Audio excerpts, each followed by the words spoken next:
guys, पहले तो congrats शादी के लिए. Thank you. How life is going now? बता बता. तू बता, मैं नहीं बता रहा. बहुत अच्छा लग रहा है. बहुत ऐसा फील हो रहा है कि अब बड़े हो गए हैं, रिस्पॉन्सिबिलिटी आ गई है. बट आई थिंक एक दूसरे को तो हम काफ़ी सालों से जानते ही हैं, तो ऐसा कुछ बहुत कुछ नहीं बदला है. फैमिलीज़ को भी जानते हैं, तो ऐसा कोई झटका नहीं लगा है. Basically everything good, positive, nice. बस ये ड्रामा ज़्यादा करने लगी है और कुछ नहीं है. ड्रामा का उसको अब लगता है कि लीगल लाइसेंस मिल गया. हक है. हक है, हाँ. वो बोलती है हक है, अब मेरा पत्नी का हक होता है, तो अब वो जेलो. हाँ मतलब. और उसमें भी वो ऐसा लगता है टाइमर लगा के करती है कि 1 घंटा तो चाहिए मिनिमम. दर्द देख सकते हैं आप मेरा. शादी के बाद में पहला करवा चौथ और दिवाली भी ऐसा पति पत्नी साथ होने वाली है, तो दिवाली के लिए भी कितने एक्साइटेड हो आप? करवा चौथ तो बहुत स्पेशल हुआ हमारा, क्योंकि मैं तो इंदौर में एक फ़िल्म के लिए शूट कर रही थी. तो बहुत ब्यूटीफुल था कि मिलन ने वहाँ आकर मुझे सरप्राइज़ दिया. बिल्कुल एक्सपेक्टेड नहीं था. और वहाँ आने के बाद ऐसे थोड़ी देर बात करने के बाद पता चला कि इसने भी फास्ट रखा था. So very sweet, very cheesy but very sweet. सूखता जा रहा हूँ मैं प्यार में, कैसे चलेगा ऐसे. बट हाँ, करवा चौथ तो लाइक आई सेड बहुत स्पेशल था. दिवाली आ रही है, पहली दिवाली. ऑफ कोर्स हम हैदराबाद में होंगे तब. बहुत एक्साइटमेंट है. और मुझे ना रंगोली बनाने का बहुत शौक है. और ये बहुत अच्छी रंगोली बनाती है. इन जनरल बहुत अच्छी आर्टिस्ट है, तो बनाती बहुत अच्छा है रंगोली.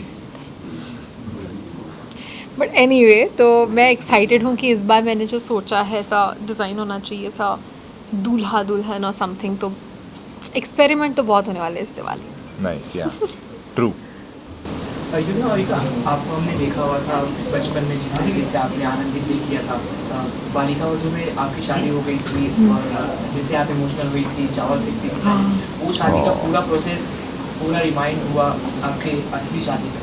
तो आपने वो चीज़ से कितना कनेक्ट किया और इस शादी का एक्सपीरियंस कैसा था आपका? बहुत ही ज़्यादा इमोशनल था ओवरऑल. सिर्फ मेरे लिए ही नहीं, बल्कि हमारे ऑफ कोर्स फैमिली मेम्बर्स जो थे उनके लिए भी, बट कास्ट के लिए, क्रू के लिए. क्योंकि मुझे ये भी पता चला कि जब विदाई चल रही थी तो पीसीआर रूम में लोग बैठ के रो रहे थे. तो I think that was very heart touching, क्योंकि सबने बिल्कुल अपना माना इस पूरे इवेंट को. और I think I am very blessed, क्योंकि लाइक यू राइटली सेड कि बचपन वाला वो सबने देखा है, लेकिन अब जब हुआ और रियल में हुआ, वो भी लोगों को देखने का मौका मिला. एंड आई थिंक ओवरऑल बहुत ही एक इमोशनल दिन था मेरे लिए. ऑफ कोर्स शादी किसी भी ब्राइड के लिए बहुत स्पेशल और इमोशनल हो जाती है, लेकिन उसी चैनल के साथ कलर्स पर ही और वही गाना बजना, मेरे लिए वो बहुत ही मैं तो हिल गई थी. और जब मैं सबको रोता हुआ देख रही थी तब मुझे रियलाइज़ हो रहा था कि अच्छा, ये अब विदाई हो रही है, मतलब शादी हो गई, सब हो गया. दैट वाज माय रियलाइजेशन कि अब तो हो गया.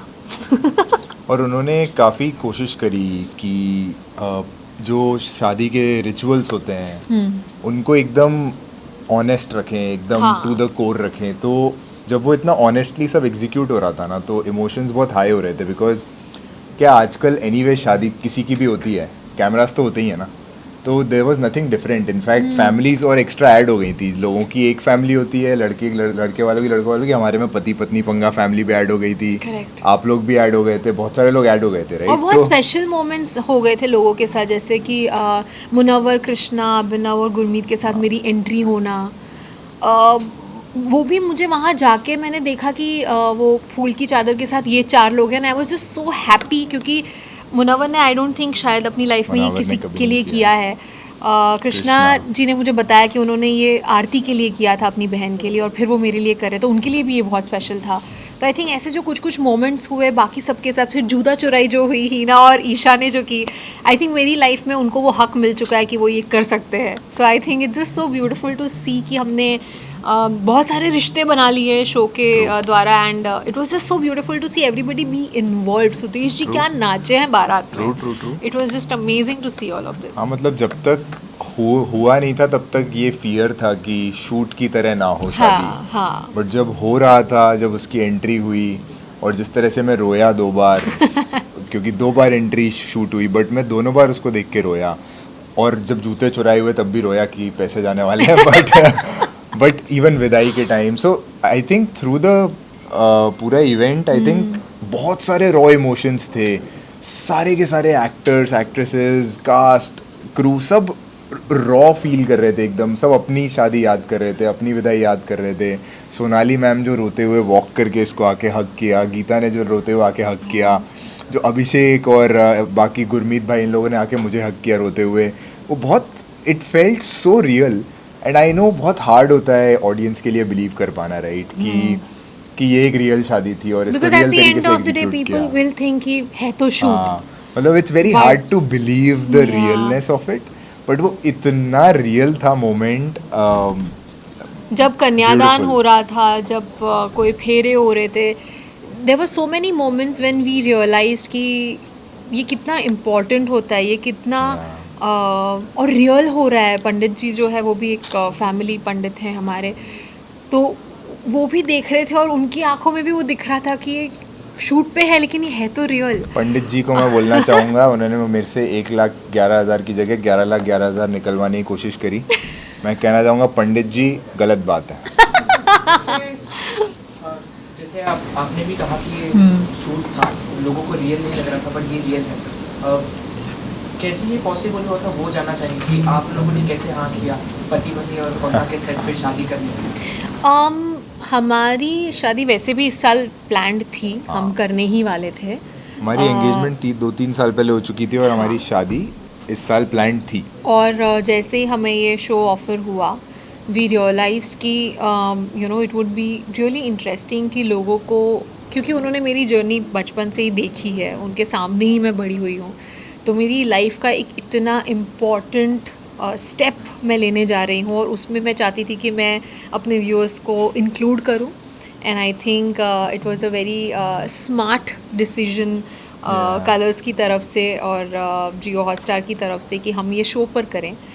एंड बहुत स्पेशल था इवन द डिस्कशन पार्ट, क्योंकि सारे ही लोग इतने इन्वॉल्व थे हमारे इस पर्सनल चीज़ में कि कपड़ों से लेके कैसे क्या होगा, वरमाला कैसी होगी, खाने हर में क्या चीज़. होगा. हाँ, I think everybody was so involve and you know it just overall became कि हम पूरा एक परिवार हैं और एक शादी प्लानिंग कर रहे हैं. And it was just very beautiful and I am happy कि जब मैंने मिलिंद को इस बारे में बताया और हमारी फैमिलीज़ को ऑफकोर्स इस बारे में बताया, क्योंकि शादी सिर्फ अकेले मेरा डिसीजन नहीं हो सकता कि कैसे होगी. तो जब मैंने इसे कहा तो पहली चीज़ इसने यही कही थी, तुझे ठीक लग रहा है ना, लेट्स डू इट.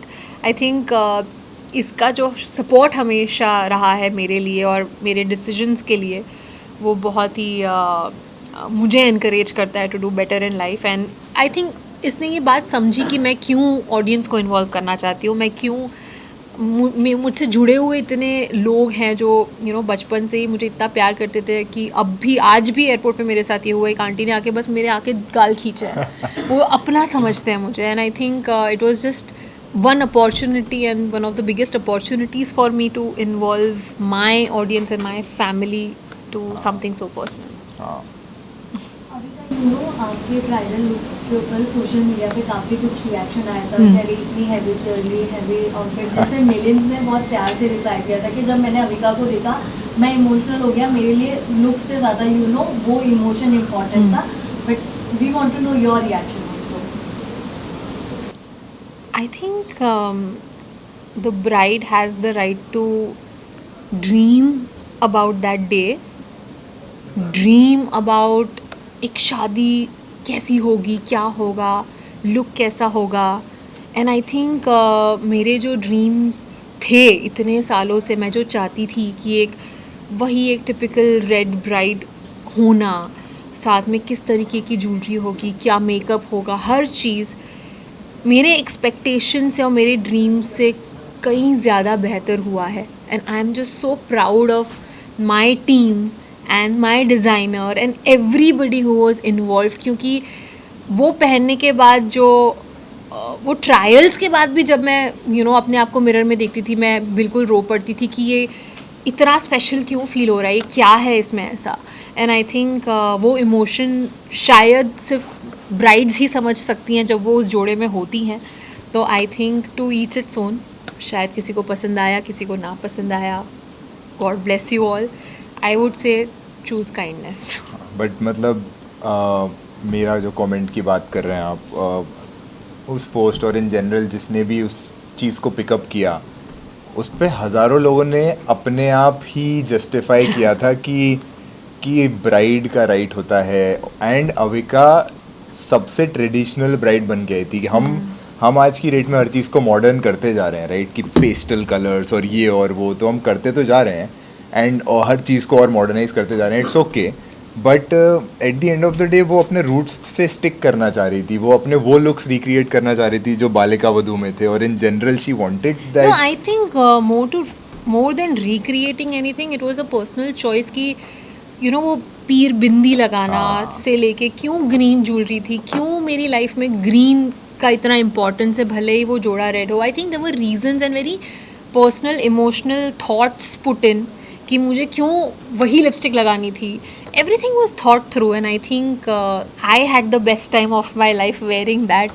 And इसने मुझे उठा लिया यार उतने भारी लहंगे में. I was more than happy कि अरे वाह स्ट्रॉन्ग है लड़का. I was very very happy. अभी क्या मिलन, जैसे आपने बोला लहंगे की बात की, लहंगा जब से आपने पहना वहीं से बहुत चर्चा में था. 12 लाख और आपने मिलन के आउटफिट खुद सेलेक्ट किए थे. और एक मोमेंट वो भी आता जब आपने इतना बड़ा प्रैंक किया, लोग ये समझ रहे थे आपके साथ प्रैंक हो रहा था. सासू माँ की आंखों में आंसू आ गए थे. सबकी ही. मैंने आई थिंक एक बहुत ही इंटरेस्टिंग किसी शादी में ऐसा नहीं होता होगा आई एम श्योर कि ब्राइड इतना बड़ा प्रैंक करे कि सभी रो दिए. और आई थिंक मंगलसूत्र वाला जो प्रैंक था उसमें ऑनेस्टली स्पीकिंग मुझे ऑफकोर्स बहुत ज़्यादा ऐसा गिल्ट भी लगा कि सब इतना रो रहे हैं, इतना हैवी हो गया है सबके लिए. ऑफकोर्स सब लोग. And I think at the end of the day the reactions that I got when everybody realised it was a prank, that made me feel like a relief कि अच्छा सब समझ रहे कि ये प्रैंक इट्स ओके हो गया अब. मतलब उसको ड्रामा पसंद है. और ऑनेस्टली इस वाले में मैं इसको ब्लेम नहीं करूँगा. ये कलर्स ताऊजी जो हैं इसके, कलर्स ताऊजी जिन्होंने शादी का एग्जीक्यूशन किया है थोड़ा सा, उन्होंने ये हरकत करी थी. इनको बोला गया था कि ऐसा करना है तो अविका लाइक अ गुड बेटी उसने फॉलो किया. It was a joke. थोड़ा सा स्ट्रेच हुआ, इसीलिए कृष्णा भाई भी पलट गए थे क्या मेरे पास नहीं है ना. तो बट हाँ, my parents love her, everybody loves her, right. तो वो प्रैंक मोमेंटरीली आंसू तो ले आया, बट उसके बाद यही लगा कि कैसी सी है ये, क्यों परेशान करती है ये ऐसे. तो it was a cute moment only finally. And it's okay. मतलब हम इसका ये ड्रामा एंजॉय ही करते हैं जनरली लाइफ में. इतना तो बनता है मेरे लिए. हाँ. आखिरी सवाल, लोग कहते हैं शादी का लड्डू ऐसा होता है जो खाता है वो भी पछताता है, जो नहीं खाता वो भी पछताता है. तो आप दोनों के लिए ये लड्डू खाना कैसा है? नहीं, आई डोंट थिंक पछता तो रहे हैं, ऐसा कुछ तो हम नहीं है. पछताएंगे. हाँ, तो हम नहीं पछता रहे हैं. वो अलग बात है कि कुछ ऐसे रेवलेशंस हो रहे हैं शादी के बाद जो बहुत ही रैंडम होते हैं. जैसे कि मुझे एसी में ठंड में 16 डिग्रीज में सोना पसंद है और इससे पता नहीं क्यों गर्मी चाहिए होती ये है. हमें पहले से पता था, बट शादी के पहले तक हम एडजस्ट कर रहे थे. अभी मैडम ने गुंडा राज चालू कर दिया है. अभी रात को सोने से जस्ट पहले तक बंद होता है सब कुछ. आधी रात को सब चालू हो जाता है और शिमला बन जाता है कमरा. हाँ, तो ऐसे कुछ हैं चीज़ें. या आधी रात और को मैं उठ आधी के रात को, हाँ. बातें करता है और फिर मैं अगर पूछती हूँ क्या हो गया, क्या बोल रहा है, तो बोलता है डिस्टर्ब मत कर. तो बहुत रैंडम चीज़ें हो रही हैं. एंड आई थिंक मेरा ड्रामा कोशेंट ऑफ कोर्स बढ़ चुका है because I am the wife now. और मुझे ये बोलना भी बहुत ऐसा लगता है कि मैं वाइफ हूँ, मैं कर सकती हूँ. हूँ, अलाउड है मुझे. और मैं रात को जो बोलता हूँ वो तो देखो सिंपल है. वन साइडेड होनी चाहिए ऐसी कॉन्वर्सेशन. रात को जब आपको पता है आदमी नींद में बात कर रहा है तो उसको बोलने दो और सो जाओ. नहीं, इनको 2 साइडेड करनी है कॉन्वर्सेशन रात को. उन्हें कंप्लीट करनी है मेरे साथ कि नहीं क्या बोला तूने, अच्छा. अब फिर मैं उठ जाता हूँ, मैं बोलता हूँ मेरे को डिस्टर्ब क्यों कर रही है. फेयर है ना. मतलब वन साइडेड रखो कॉन्वर्सेशन और सो जाने दो आदमी को. हमने अब भी बोला हम नहीं पछता रहे हैं, बिल्कुल नहीं पछताएंगे। अब भी बोला जस्ट। नहीं बट ये फन होता है, सुबह उठ के जब ये मेरे को बताती है कल रात को तुझे पता है तूने क्या किया मेरे साथ, तूने मेरे को बोला ए मिलिंद स्पाइडर स्पाइडर अविका आधी रात को उठ के बोलता है स्पाइडर स्पाइडर टैरेंटुला, और उसके बाद सो गया। और मैं सो गया। सुबह मेरे को बता रही है तेरे को याद है तूने ऐसे बोला, मैंने कहा हो ही नहीं सकता, इम्पॉसिबल। आई थिंक कैमराज लगाने पड़ेंगे कि ये ऐसी हरकतें कर सकता है, ये हम व्लॉग्स में डालेंगे। अपना घर है, बिग बॉस का घर नहीं है। Yeah. Thank you so much. Thank you guys. Thank you everyone. Yeah, I forgot about the tarantula. That was so funny. Hi Saham, that was hilarious.